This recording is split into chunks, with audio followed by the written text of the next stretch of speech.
Dukung program TMMD ke-111, Kodim 0718 Pati, Satpol PP Kabupaten Pati gelar sosialisasi kelinmasan dan peraturan daerah.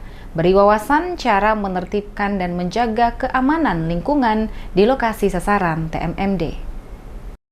Dalam rangka mendukung program TMMD ke-111 Kodim 0718 Pati, Satpol PP Kabupaten Pati gelar sosialisasi kelinmasan dan peraturan daerah di kantor desa setempat. Letnan 2 Arhanut Bambang Wilopo, koordinator kegiatan Satpol PP mengatakan kegiatan tersebut bertujuan untuk menambah wawasan anggota Linmas dalam menertibkan dan menjaga keamanan lingkungan di tengah-tengah masyarakat setempat. Turut hadir dalam kegiatan tersebut sejumlah 20 anggota Linmas dari desa setempat yang antusias mengikuti kegiatan sampai selesai.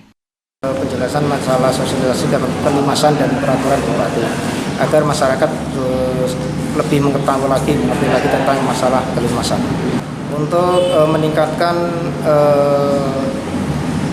kesadaran menjadi linmas untuk perlindungan masyarakat di desanya masing-masing. Memang kita harus selalu waspada, kita harus prokes dengan ketat, masalahnya COVID ini semakin meningkat. Kita harus tetap menjaga jarak, tetap cuci tangan, dan pakai masker.